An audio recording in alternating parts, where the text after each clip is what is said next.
Okay, everyone, this is my spoiler review of X-Men the Animated Series Season 1, Episode 8, The Unstoppable Juggernaut. This originally came out March 6, 1993. This is an exciting episode because we have two big characters being introduced in the series here. Before I jump into this review, please make sure to subscribe. I'm doing everything X-Men, reviews of figures, shows, movies, you name it, so make sure to hit that subscribe button if you are an X-Men fan. So what's funny about this episode is it does one of those weird starts actually ahead of last week's cliffhanger. So we get to see a scene that you would think would have been in the last episode, but it's not. And it's 5 seconds before they actually see what's happened to the mansion and that Professor X isn't responding to Cyclops. But we get a nice moment to see in that moment where we see Wolverine is picking at his teeth with his claws. I love little details like that. But they scan the school now looking around for Professor X. They can't find him, but we see the war room is still intact.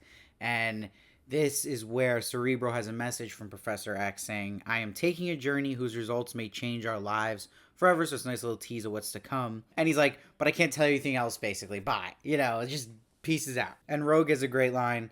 Well, we've done a fine job looking after the school, but in this moment, Cyclops realized this message was made before the attack on the school, so he hopes Professor X made it out in time, so it still leaves that mystery of them thinking that he might be dead. But this leads to Wolverine finding this mysterious big tracks, these footprints outside, and he wants to follow them right away, but Cyclops wants to do the team way and make a plan. And Wolverine is resistant to this, but this will have a nice payoff by the end that Wolverine will come around to it, which I really liked about this episode. So Wolverine leaves on his own, and Cyclops sends Jubilee, Rogue, and Storm to follow him. So Jubilee runs into these hard hats who are pissed that there's this foreigner that they think is a mutant is taking their work. They literally call him a mutant scab. And Jubilee sees this big figure, this mysterious mutant, and it's a nice touch that he's behind the wall that has an X in it through the bars, and Wolverine saves Jubilee when the building almost falls on her. And then we get our first shot and look at Colossus. It's so funny seeing how pissed these hard hat workers are, and it literally one drives a truck at him, which is just insane. But he jumps out of the truck when he sees that Colossus is turned to steel, which I was just dying at. And it's such a sick shot of him stopping the truck, especially even in 90s animation. It looks great. But Wolverine jumps on him now, attacks him, and thinks he's the one who crushed the mansion. But Colossus says it's a mistake. I don't know of this mansion. And Wolverine sniffs him and realizes he doesn't smell what he smelled at the mansion. So he trusts him. And he also trusts him because he tells Jubilee, Colossus could have taken care of both of us, and he didn't. So it starts to also let the audience know that this is actually a good guy and that he is just a misdirect in the first half of this episode. So Rogue then walkies Jubilee and says that there's a bank being robbed by someone big. And now we know this is not Colossus, so this has got to be our person we're looking for. And poor Colossus is still arrested when he's trying to stop that person. And Rogue, just another good line this episode, saying, that's a shame, locking up a big good-looking hunk of mutant like that.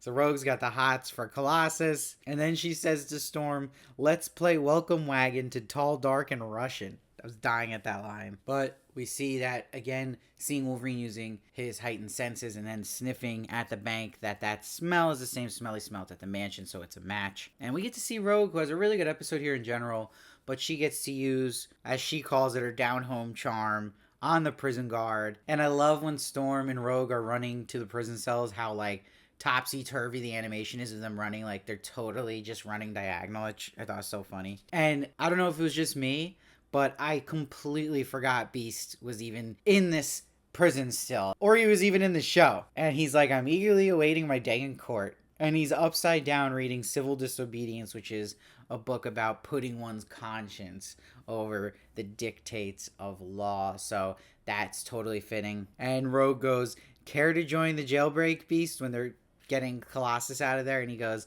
thanks, no, but come back during regular visiting hours and we'll catch up on gossip.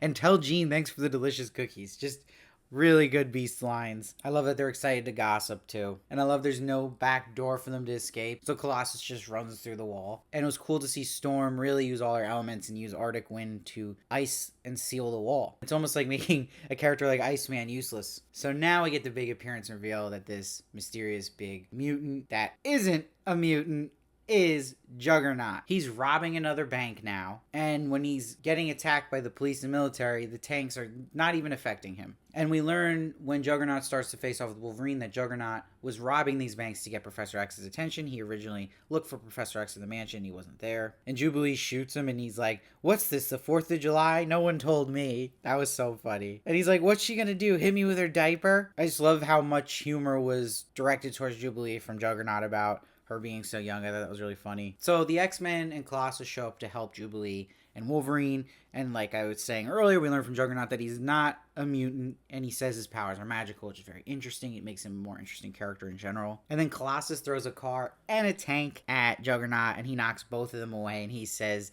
"Thank you." What a pun.